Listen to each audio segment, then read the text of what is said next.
Welcome back to New Rockstars. This is a breakdown of both trailers for House of the Dragon Season 2. It's coming on June 16th. Max released 2 trailers, one for the green faction, one for the black faction, and there are several clues throughout both of these trailers pointing out some shocking events to come in the next season. I'm Erik Voss, helping me break down both of these trailers, and this episode of the Sneak Peek is Jessica Clemons. Team Green. Team Black. How can you be Team Green? No, the thing is, they're both bad. They're both bad teams to be on. Yes. They're both bad teams. When we're voting the lesser of two evils. And the only reason I'm choosing Team Green is because I think for the show, character-wise, I think I get more from them character-wise, more not entertaining, but like each of those characters have you can see it. The internalized struggle, it now made external. Whereas with Team freaking Black, I'm like, okay, Rhaenyra, come on. Rhaenyra, come on. And your children and everyone, like I'm getting more from the Valerians. And I'm still like, you know what? I like Alicent. I understand her. I understand where they're at. Yeah, but Corlys is also like, I have a crazy sea captain who just wants to be out at sea at all times. He's like, let me be. My life, my love, and my lady also, is the sea. Is the sea. We could get into it when the trailer drops, but it's also the fact that it's like, I understand. We all saw the show, so it's like clear what her dad said. But I'm also like, put yourself in Alicent's shoes. And if you didn't know, and then you're also like, girl, if you do become queen, if she does become queen, it's like, it might tear down. It's not our fault that it might tear down all the realms. Some of them don't want you as a queen, but they're okay with my horrible, crazy, horrible monster son.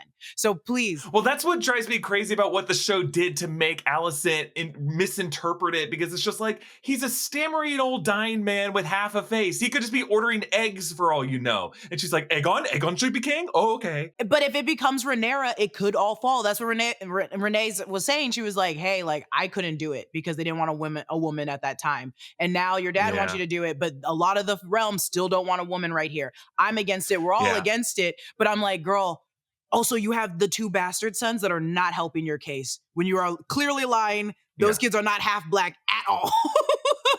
Those kids were not related to him at all. No, clearly not. No white hair. And they're clearly just Strongs. They're clearly Strongs. I think we can all agree there. I just think, like, yes, all things being equal, both sides have crazies. But who is crazier?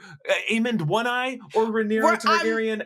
I'm doing Rhaenyra versus Alicent. He stole Rhaenyra versus Vhagar. Alicent. He hijacked the biggest weapon of mass destruction. You're going to trust your own son? You think you can control him? No, Alicent, you're full of shit. I'm Team Black all the way. Okay. Actually, you know what? I take it back. I'm Team Mushroom. Can I be Team Mushroom? I want to be the gross little observer of history who just makes up conspiracy theories. Can I be Team just the poor people on the ground? Because I'm sure if this was real, that would be me. I would be a merchant and in the mud and be like, I hate both sides. I hate both sides. Well, Jessica and I are going to react to both of these trailers, and we have to have this conversation in a structured way, because making any preseason discussion for House of the Dragon is especially tricky, because unlike most other franchises we talk about, the future outcome of all of these characters is already just known by anyone who read Fire and Blood, and the ultimate outcome of this entire series was already talked about in episodes of Game of Thrones that everyone already watched. So normally when we do trailer breakdowns, and this is why we're doing it as a sneak peek episode, because if I were to do just a trailer breakdown,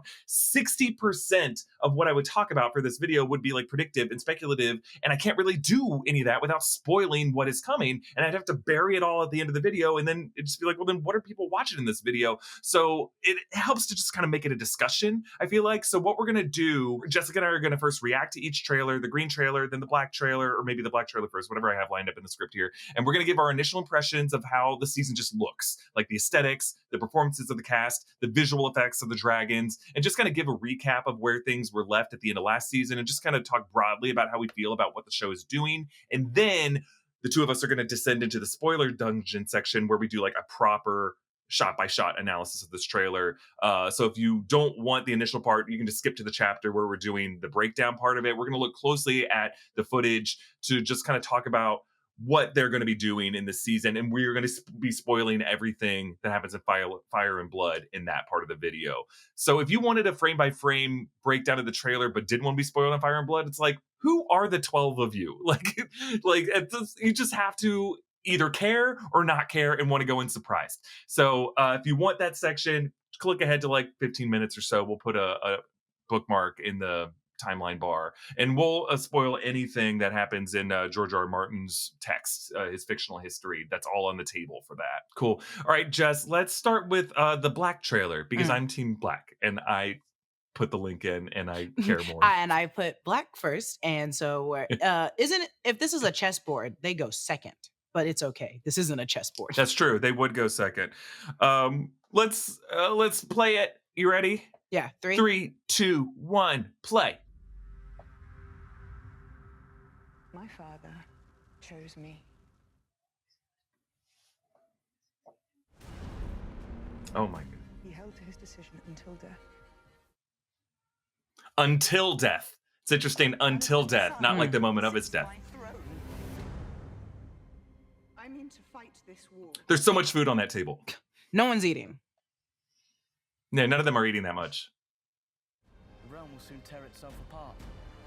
If men do not remember the oath sworn. We're going to Winterfell, to the wall? That's a new character?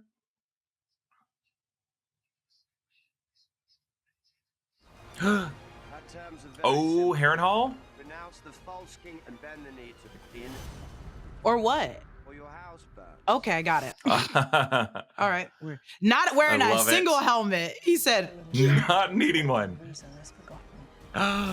You will not even remember the war in the first place. We fight for our queen! What I've begun. Correxes. Initial reactions, Jessica, to just this half of it? I love how vengeful she is. I remember the ending of the first season. Yeah, I'm mad. I'm like, you killed my son.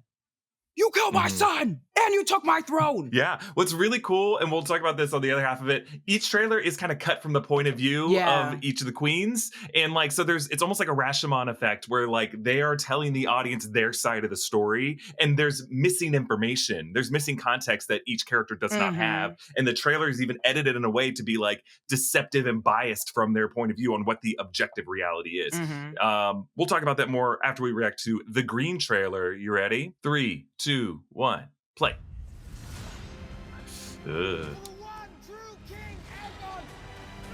Kristen is so annoying. I hate Kristen. Kristen I hate Cole him. is so annoying. He's What so a annoying. piece of shit. He's so annoying, dude. Rotten piece of shit. My girl. The realm was at peace. She's tired. She's tired. On his deathbed, he knew the And then on his deathbed, that's the Aegon misinterpretation, right? But Viserys wanted Aegon to succeed him. Same shots as before. Like same shots, just different people interpreting it. Good of the realm, but for the satisfaction of vengeance. Hell yeah, dude. Plot against the king, and I will pay it back 100 times over. You have no idea the sacrifices that were made to put you on that throne. Oh, If he dares face me. I'm excited for him, and I'm sorry. I'm so excited for this. And bring forth peace. But you...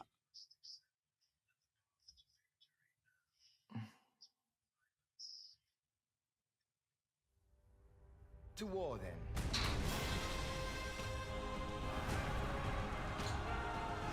All my life, I've endeavored to serve both my house and the realm. That's true. Hold to your courage! Green! Green! Awesome. The trailers are edited in parallel fashion so that like we see parallel shots in green versus black, but different voiceover is narrated. So the moment Aegon II sits on the throne, you hear Alicent in one trailer, Rhaenyra in the other one, and the trailers end. The black trailer ends with a roaring shot of Caraxes. The green trailer ends with a roaring shot of Vhagar, and like it's just like the same history is happening, just with different points of view. And that's something that I missed in season 1. I want the Rashomon effect. I want the unreliable narrators. And I want us, the audience, to like have to question what the true historical take is. And I don't want this HBO series or Max series to say this is what the true history was. I want it to be left open to interpretation. And if you think like that, you kind of lean Team Green, which is what I've been saying from the beginning. No. Because the books You weren't lean really team like Mushroom Black. and Archmaester, and the Archmaesters just yelling at each other. I'm on a team of like a little mean gossip yelling at a bunch of scholars. That's the team I want. I also like, actually, no, can I be team the doctors that dirty up their hands and then put their fingers into the woman's stomach? Yeah, the horrible we could doctors. be that team. No, I'm against them. If anything, get them out of the realm, please. Go Get find them other out. jobs. But I also like how in the trailer, it's like comparing the two. They're both beefy and they're all doing these things. But the end of the trailer still has the Targaryen seal. It's just turning different colors because they're still Targaryens, which I think is really sad. I'm like, at the end of the day, you guys are still in the same family. You guys are family. You guys are just now separated by one tone, and it's black and green. And then of course, again, you guys, House of the Dragon, we're all fighting about Team Green, Team Black, not even thinking about the people on the ground. You can fight as much as you want about your family, but at the end of the day, it's the realms that choose. So that's right. What the hell are we playing here? We're still in the non-spoiler section here. We'll get to the spoiler dungeon in a moment. I just want to recap as quickly as I can what happened in season 1. We had Viserys first chosen at the Council of 1-1 at Harrenhal. Harrenhal started this whole series. Be interesting to see if we go back there, right? Viserys weds Emma Arryn, who gives him Rhaenyra, but dies in childbirth with Baelon, and that sets up the succession crisis with Rhaenyra because everyone is sexist and patriarchal. Viserys' brother Daemon is like, maybe I should be king, but a grieving Viserys gets close to Rhaenyra's childhood friend of Alicent Hightower, daughter of the Hand of the King, who's Otto Hightower.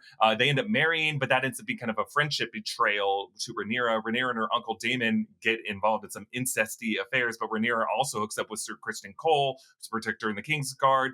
She declines his proposal to elope with her and agrees to wed to have this royal alignment with Sir Lanor Velaryon, who's son of Rhaenys and Corlys Velaryon, the old crusty sea captain. And then Lanor is secretly gay, but Rhaenyra and him just kind of have an open understanding to have an open marriage. Daemon is married off. It's a secret. It's like a secret open understanding, right? So Daemon's meanwhile married off to Lady Rhea Royce of the Vale, but then just like murders her. And that's something that the show was like, clearly he murdered her. It wasn't just like, oh, she went missing. So he marries Laenor's sister of Lady Lyanna, bearing the daughters Baela and Rhaena. And then Lyanna undergoes an agonizing labor because women in this show suffer horrible childbirth deals. And then she just says, Vagar, burn me. And then at her funeral, like that's where all of it goes down, because at this point we jump ahead in time and Rhaenyra has given birth to 3 sons, Jace, Luke, and then the newborn Joff, and none of them look like they're Velaryons. So they were actually the children of Sir Harwin Strong,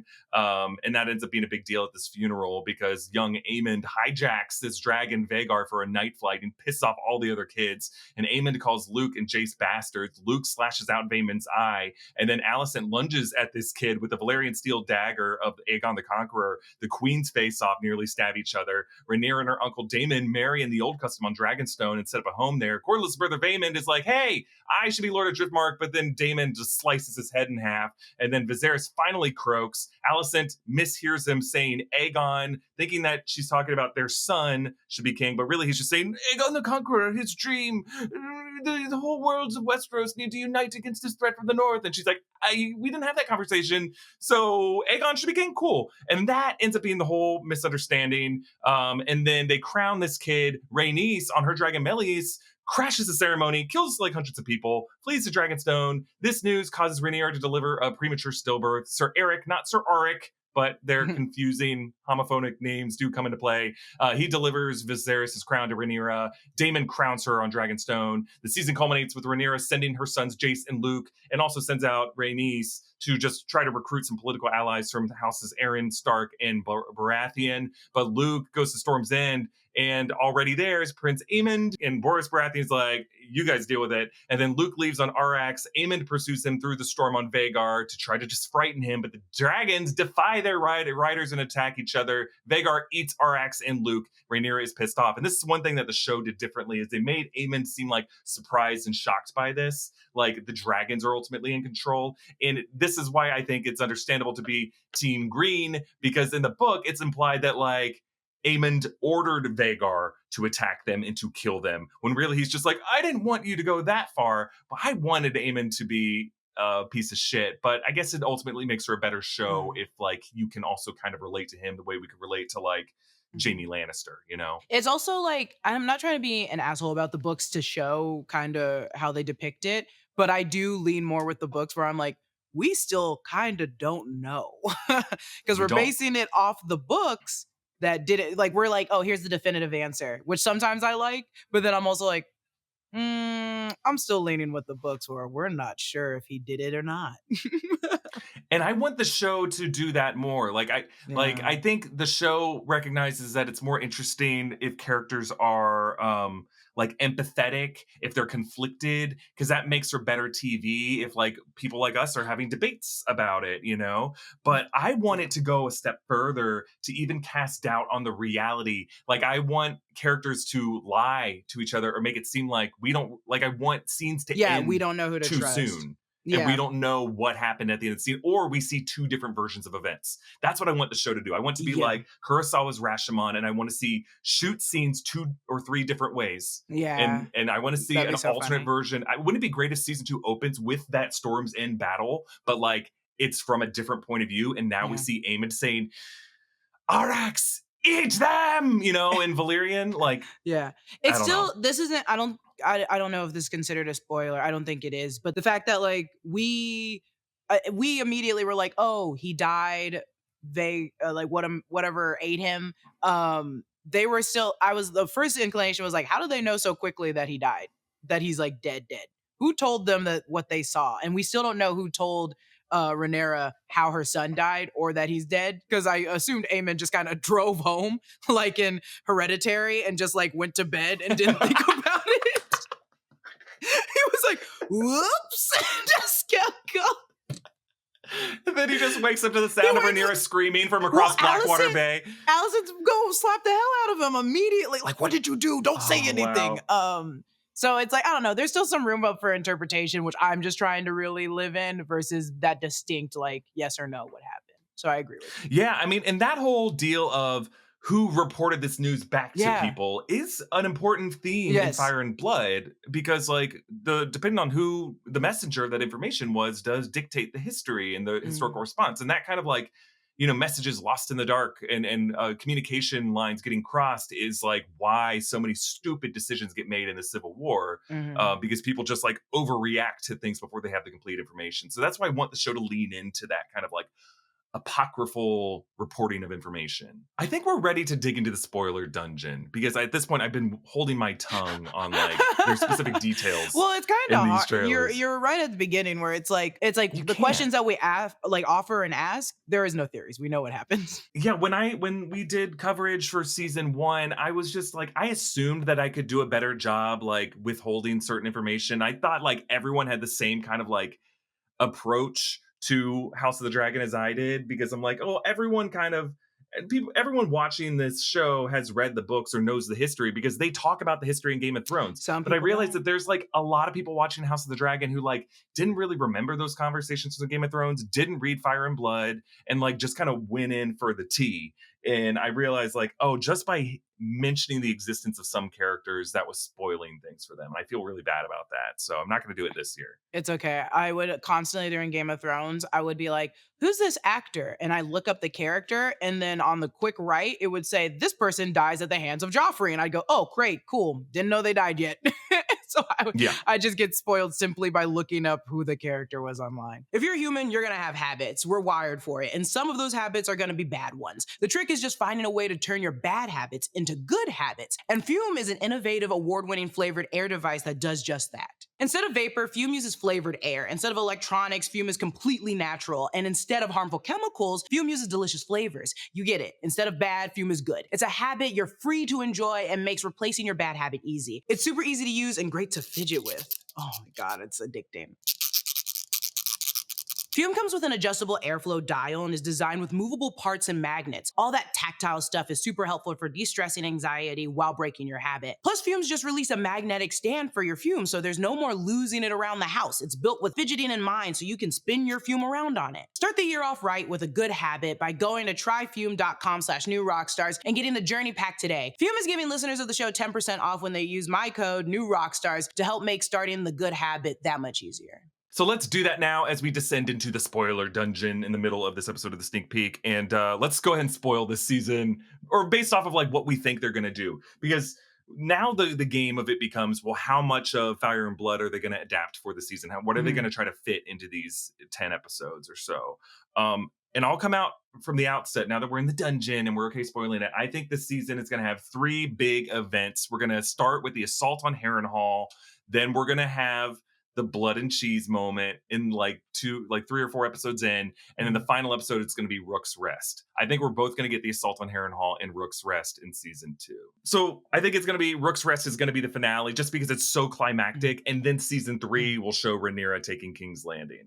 Okay. I would just be shocked if we got all the way to her getting to King's Landing and taking the Iron Throne this season. I feel like it'd just be too soon.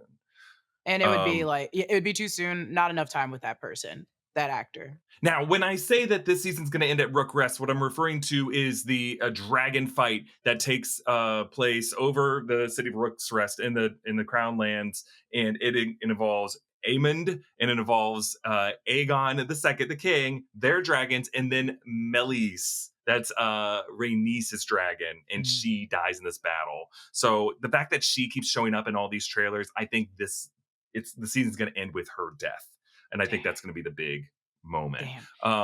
But yeah, they can't catch a break. No, she can't. She was the queen who never was and never will be. Can never catch a break.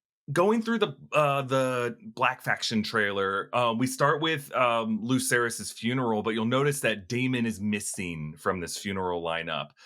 So at this point in the book, he would have been assaulting Harrenhal, and I think that's where this season will begin. I don't know how much of that assault we'll see, but it looks like the rainy shots of Daemon with the Valyrian, the Black Dread helmet. I think that's all going to be at Harrenhal, because we also see this shot of the Isle of Faces in the God's Eye Lake beside Harrenhal, where it looks like Rhaenyra might be on Syrax there, and she might be meeting him at Harrenhal. But this is the first time we've seen the Isle of Faces. You can see the weirwood trees on that island in the middle of the God's Eye Lake. And this location, I remember when we were doing Game of Thrones analysis videos, I thought it was all going to be ultimately going there. I thought that was going to be where the final battle with the Night King was going to take place, on that location. So I just love that we get to see it now. The Entertainment Weekly write-up with Brian Condell talked about Harrenhal, and they reminded us how in the season 1 finale, as they stood at the painted table in Dragonstone, Rhaenyra made attention. She mentioned Cregan Stark of Winterfell. Daemon placed the map marker on Harrenhal, which was currently the seat of House Strong. So scenes from both trailers like definitely show this rain-drenched night scene, and I think that's where Caraxes is and Daemon is. He says, my terms are very simple: renounce the false king and bend the knee to the queen, or your house burns. But I don't know, that seems to be like a daytime shot, so I think that he's talking to someone else in the Crown Lands there. Condell says that Harrenhal definitely is its own character in the show. It had its own character in the original books, the original series, when Arya was playing cupbearer for Tywin.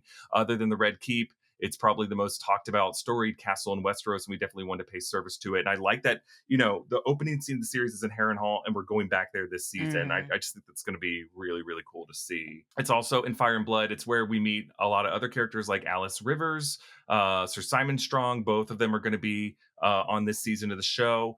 Brian Condell mentioned that it's just believed to have this kind of supernatural haunted quality to it. And I just hope that this show embraces the ghostly quality of it. There's also a shot of Syrax on the beach, and you can see Storm's End in the distance. It looks like Rhaenyra is personally going to recover the remains of Luke. Now, what I find interesting about this is that it looks like she's alone here, and I wonder if they're going to do what I believe Mushroom in the book says, that Aemond desecrated the corpse and cut up Luke's face. Didn't they say he flew down and found the body and cut it up? But that's what Mushroom believes. I thought Mushroom he said like 3 things, didn't he, about Luke? Or was it? Oh, God, keep going. I read it so long ago that I think there was I thought there was like, some say that he ran off and became a crazy person.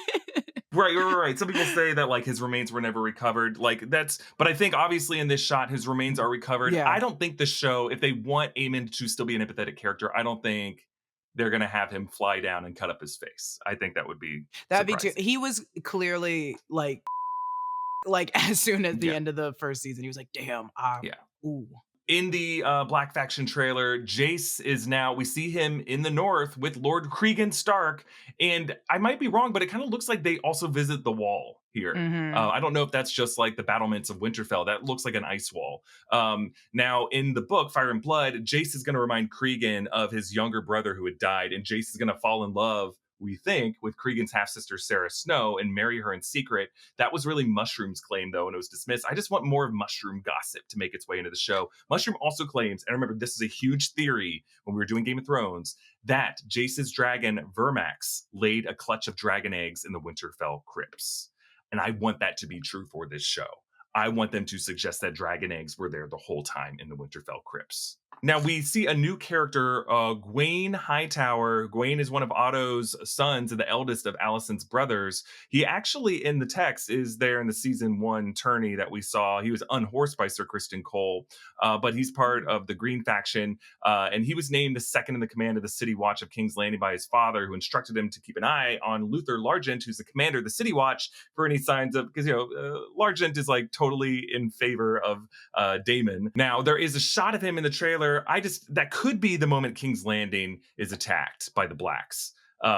I just think I'll be surprised if we go all the way there this season. I think he's going to be involved in some other fight. Now, there is a shot in both trailers of what is clearly a funeral procession. Alicent with Helena. Helena's got the black veil. It looks like there is a tiny casket in front of them. This obviously is the aftermath of the blood and cheese incident, where Daemon, through Mazzaria, hires these 2 assassins to sneak into the Red Keep. Season 1 was setting up with all these shots of rats all over the Red Keep. And then what they're going to do is they're going to go into Helena's chamber. They're going to tie her up. They're going to gag her and say, pick which one of your sons to kill. And she's going to say, pick that one. And they're like, nope, we're going to kill that one instead. And then so they behead the young Prince Jaehaerys. And it's very sad. And I think that's what's going to happen. It's going to be it's going to be like the Red Wedding of this season. It's just going to be so horrible. I hope they Yeah. don't show it. I swear to God. If they see a showed dead that kid- poor woman getting her that doctor going in her stomach, they will probably show not a child being decapitated, but they're gonna show the backside of a person in a horrible thing, and I'm gonna be upset. Yeah. This will be the Something Red horrible. Wedding. This will be like just as Yeah. it's horrible. It's not good. Now we see some shots of Bela on Dragonback. Her dragon is Moon Dancer. She looks like she's in battle, but we just don't know which fight Bela will be in. Like there is a dragon battle with Bela in 130 AC when Rhaenyra is this is after she's taken the Iron Throne. Aegon II goes to conquer Dragonstone, and when his dragon Sunfire lands atop the Dragon Mount volcano, Moondancer and Bela fly up to meet him, and there's a nasty fight where Bela ends up battled and burned, and Sunfire, while Sunfire is wounded from the past battles, he is still bigger than Moondancer and gobbles him up, and Bela ends up a prisoner at Dragonstone. And Bela has a monkey at some point in Fire and Blood. Will we see the monkey this season? God, I hope so. Show me the monkey! I quickly want to go point out some stuff in the Green trailer. So we see Alicent in the Sept, and this is definitely a callback to season 1, episode 2, when she was with Rhaenyra. And now she's alone when she blows out the candle. So I find that interesting. And then Sea Smoke returns in the Green trailer. So Sea Smoke was the dragon of Leonor Velaryon, but then just kind of, what's crazy is Leonor is still alive in the show when he's supposed to be like dead in the text, because Daemon was supposed to have killed him. But no, he's left alive, but his dragon is going to be reassigned. And book readers know that there's this whole concept of the dragon seed. And it will come up in this season because we know Adam of Hull's going to be in it, as well as his brother Alan of Hull, Hull, Hull.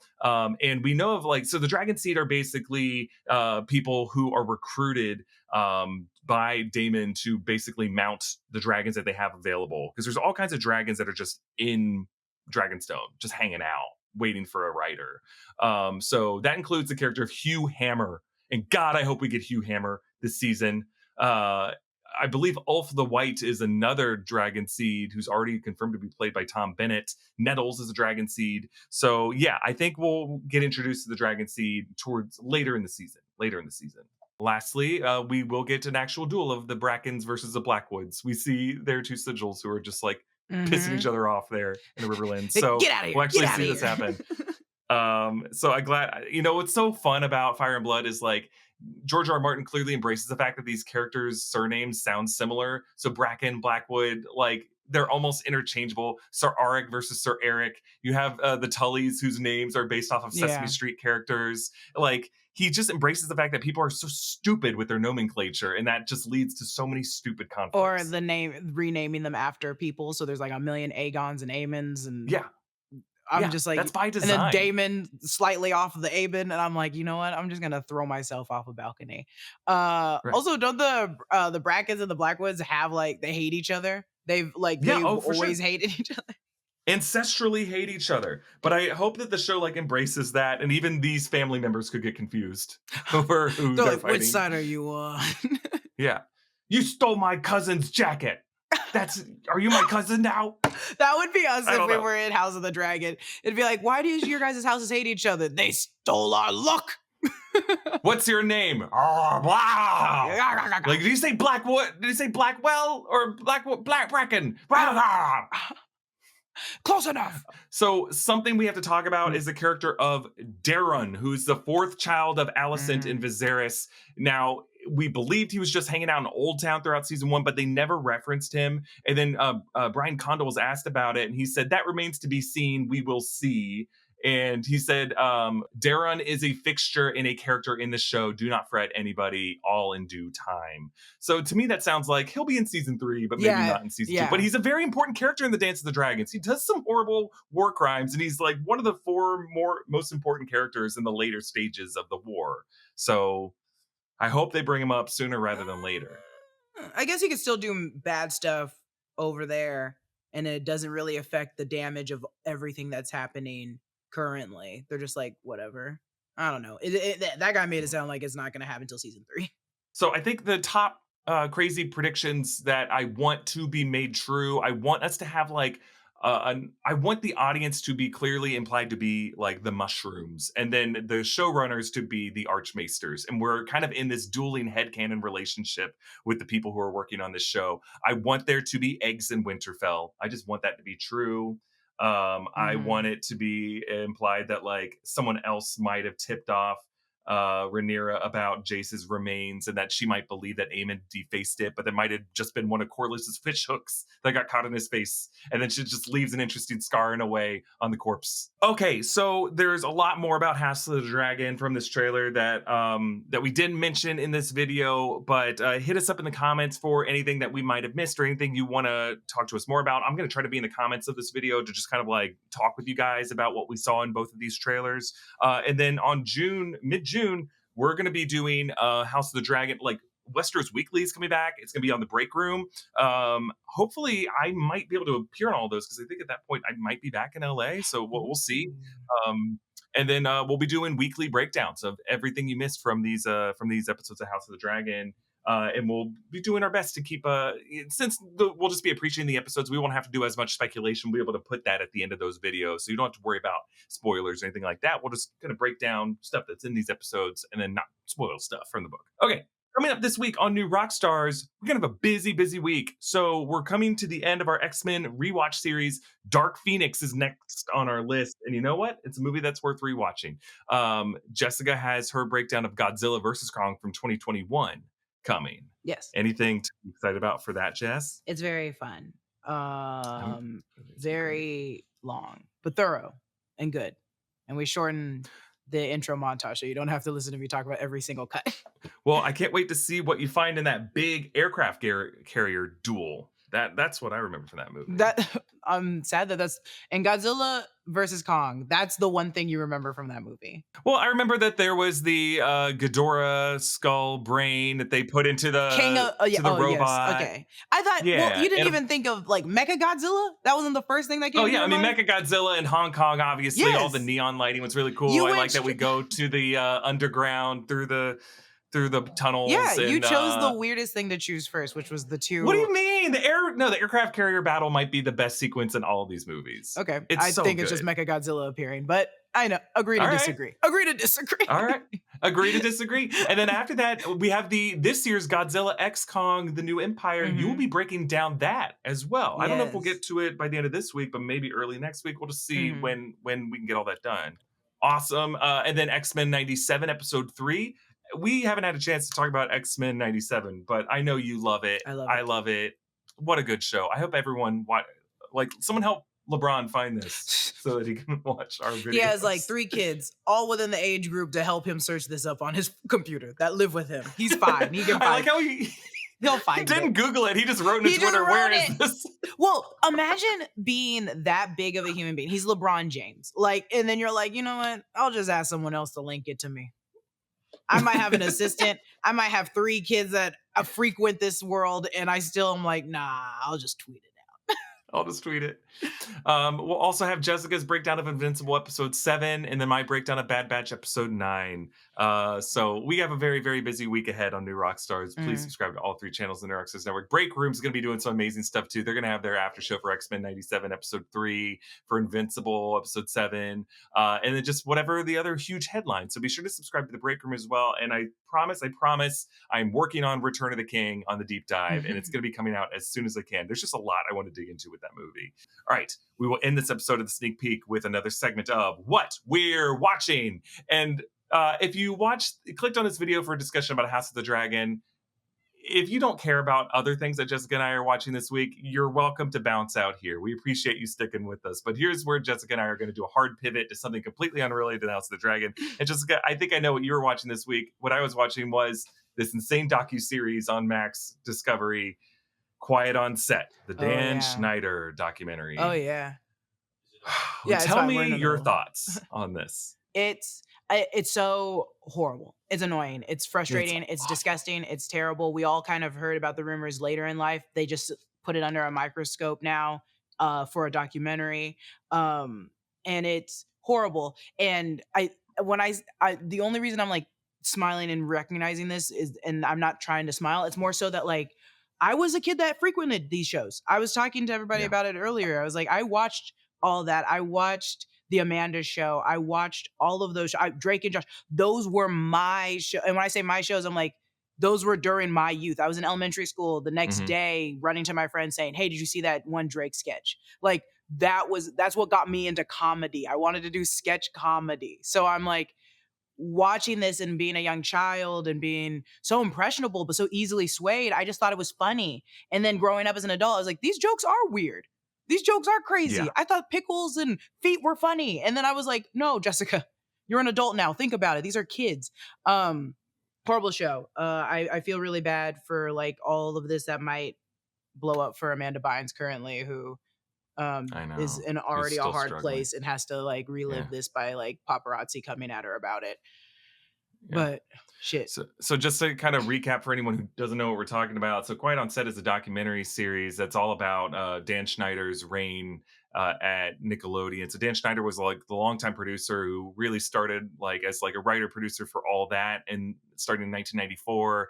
And then with All That, and then with Amanda Bynes blowing up on All That, went to produce the Amanda Show, and then left with Amanda Bynes to her WB show, but then left that, came back to Nickelodeon to start producing everything for them, including Drake and Josh, Sam and Cat, including iCarly, Victorious, and then the later run of all of that with Jamie Lynn Spears. And this documentary talks, I mean, a few years ago, after the Me Too stuff blew up, Dan Schneider was like fired by Nickelodeon and given this kind of salary payout, or no, just it was like a severance payout. After like there was some reporting from like costumers who worked on the show that he kind of like pressured people to give him back rubs, and that he had just kind of this weird twisted sense of humor with some of the jokes he was having these young actors do, and seemed to have a weird obsession with like feet and with gross out humor and with stuff that was like, you know, I'm sure he would say was like, oh, it's just like gross stuff that like kids find gross out humor funny, but then when you look at it as an adult, it's like there's a lot of like phallic stuff that you're having kids do, a lot of stuff like fluids being thrown on their bodies in ways that are just kind of inappropriate. And specifically the bombshell thing for this docuseries is Drake Bell came forward and said that, you know, there were sex offenders who were hired on these shows, and that Drake Bell now came forward and said that he was the one who went to the police and got this guy finally put in or he did time, but he not a whole lot of time, and he got released pretty quickly. And then we found out was later rehired to work on The Sweet Life and Zack and Cody, and then Disney was called out for that, and then Disney's like, oh, we didn't know. And then the showrunners were like, well, he wasn't on set with kids, he was just doing voiceover work, but still he was a registered sex Someone offender, said and you hired that him. someone said allegedly on set, because the people that worked on Zack and Cody, someone on set with Zack and Cody were friends with him, and when they asked him about like, oh, you went to like court for something, like how'd they go, he was like, oh, it was all handled. And they were just like, he said it was all handled, so we kind of left. And I was like, in what world do you say what was handled? Like, that would be my follow-up question immediately. Okay, cool. What was handled? And then if I knew secretly what that handling was, I'd have been like, what does that mean? Why? Right. Like, you should not be on this. This is Disney Channel. What the hell? You should Yeah. be gone. It's wild. Like Jessica and I were talking about this in our What We're Watching segment last week about child actors, and we had no idea that this documentary would be dropping literally the day we talked about this. And it just seems like it's so hard to have a healthy work environment for young actors, because there's just so many incentives for them to be exploited and for their lives to be ruined. I'm not just talking about like sexual crimes. I'm just talking about, I mean, before you even get to the sexual crimes, just the economic incentives and how that can really mess with a kid. That fame can mess with them. And it just creates this kind of cloak of secrecy to where no one comes forward because there's so many millions of dollars on the line. And then even if we like found a successful way to make it work, it's still not gonna work because Hollywood itself is not cohesive and working under any truth blanket still. So it's like parents that even are like, hey, let me make a, like, this is kind of weird for my child to be doing. They're immediately like, get out. Don't question us. Get out. And I'm like, there's no world in which these two can sync and be in harmony. Like, it won't work. I'm sorry. And maybe just not in our day of age, but just like Hollywood is still this big black hole, and then these are children. Like, it's still the industry is still so young. Yeah. Like Christopher Nolan said this in one of his Oscar speeches, like, this industry is about 100 years old.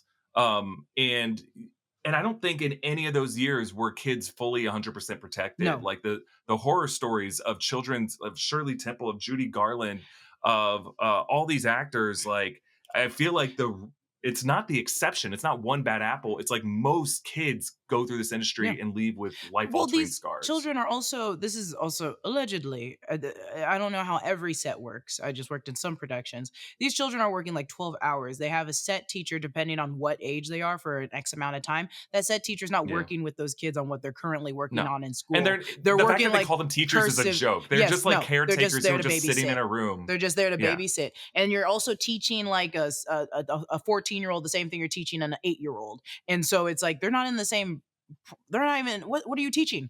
What are you teaching? And so it's like, and then it's like, you're on set for 12 hours. You're a freaking kid. You're going to get tired. So it's a lot of things that are also handed to these kids that keep them awake. But then it's also, these kids are still kids. They should not be up for 12 hours reading a script and dancing and running around like animals. This is just that I also am so cynical about this documentary. I think this documentary is important just to call out like Dan Schneider and all the people who protected him and like the whole system at Nickelodeon for how they failed these kids. But also, like, I'm too cynical to just respect this documentary because they, like, the whole reason I think they were able to get this greenlit is because they got that scoop from Drake Bell. Because notice how they didn't have any other huge names. They had people who are no longer in the industry. Drake Bell's the only one who's like still kind of in the industry, but they didn't really push back on Drake Bell on his own crimes. They just mentioned it. And then they basically said, oh, but you know, it was kind of left up in the air. Like, they didn't ask him that on the set. And I feel like he gave them that interview on the condition that they wouldn't ask him about his own shit.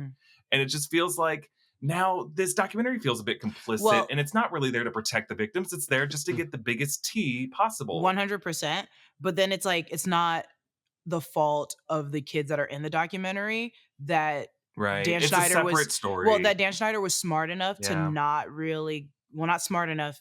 He clearly, all the predators that were on the documentary as like, these are predators. They were attacking like young white children, young white boys and young white girls. They even, like, Dan Schneider was like also trying to lift only the young white actors. So a lot of the people that are in the documentary are the young black stars that we rarely got to see that got kicked out because it was easy. Their crimes were just existing and they were immediately Right. like kicked to the curb. But they saw a lot of things going on that weren't okay. But the white actors are just like, that's why it's like, it sucks that it's only Drake Bell that gets like can come forward. But it's also like, it's Drake Bell coming forward because Amanda Bynes cannot. Like, Right. and that's in her That's own true. right. In her own right. Like she is like, Yeah. I can't. I can't. And I'm like, okay. Yeah. He was, And of course, like Ariana Grande is not going to do this Yeah. documentary. She's got Wicked coming out. Keenan's not going to come do this documentary. He's on SNL. he's on like, SNL. Yeah. They don't And- need that bad press. I just find it interesting that like this documentary went up and named every famous person who wrote a letter in support of this Peck Ooh. guy, including James Marsden James and Taron Marsden. Killam, Ryder Strong, Will Friedle, like named all the names of people who wrote letters. And I found it interesting that like Alan Thicke and I can't remember the actress on Growing Pains, she responded and said, if I knew what I knew now, like I was misinformed when I wrote that letter. Like I'm wondering when we're going to hear James Marsden respond and be like, I don't know, how much did they know about this It's crime? so weird when when they celebrities write letters like support? that to judges to persuade them to get a lesser sentence. I mean, I guess it could work with some judges. I'm also like, this is insanity. If you don't know what's going on, if this is just your friend, I don't want to hear it. Respectfully. Right. I'm I just like, understand writing letters like after someone's already found guilty, writing letters, and these are supposed to be sealed, but when it comes to sex crimes on Yes. kids, yes. it's a different category. Like you can't say, like I understand writing a letter to a judge in support of a friend who got a DUI or something like that, which are also bad, but not as heinous as like a sex crime on a kid. You do not need to write a letter. You don't That need to person write should a not letter. be your What are you friend doing? anymore. And you can, I think that makes you I guess, whatever. It just makes you a human if you can like acknowledge that your friend did a horrible thing. I'm not trying to use this as an example, but like with the Louis C.K. thing, a lot of comedians were like, some comedians were like, this is my friend. And he did this horrible things and these are consequences of his actions. Like he did this, he's a monster, not a monster, but like he's a bad person. And I was like, yeah, just acknowledge, like they're not friends anymore. But I'm also like, acknowledge the person that was once your friend did that. And this is what probably makes you guys not friends anymore. It's a sex crime against children. Why are you writing a letter to the judge being It's like, just a I separate doubt this category. happened. I'm not a child, And nor am I on that set, but I doubt this person did that. Ugh. Right. There was a lot of like victim blaming and like saying that he was tempted. And it's like, how can a kid tempt? Ugh. Like, no, my No. friend. No. No. So anyway, it's just a big mess. This industry is a lot messy. I think to me, what was most shocking but also most relatable is like this weird culture of like humiliation, like finding delight and joy in humiliating an actor on set and saying like, So weird. here, just do this. It'll be funny. And I'm going to make you look like an idiot and make you feel stupid and have to put yourself in a degrading position. And that's something new in this documentary that I had never seen explored before.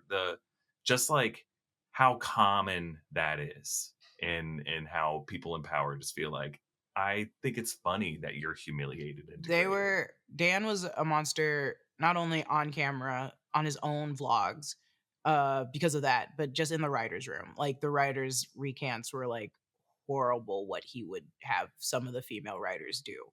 And Yeah. he's you guys can go look at his interview that just came out with the Tebow or whatever from iCarly. Jeez. Yeah. But that bogus. Like, yeah, it's it's amazing how it feels there's so so much that scripted. won't come out. Like people can just kind of get away with it and paint themselves as a victim.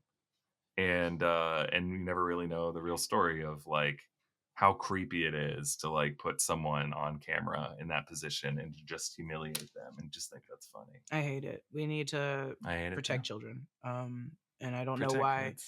I know a lot of parents aren't going to do it in entertainment, but Jesus Christ, you guys, come on. We'll leave it there for this episode of The Sneak Peek. Jessica, it's been great chatting with you. Everybody, take care of each other out there. Be nice to each other out there and have a great week. Thanks to Jessica. Follow Jessica at Lulu_Clemons. You can follow me at EA Voss. Follow all 3 channels of the New Rockstars Network. And we'll see you next time. Bye-bye, everybody.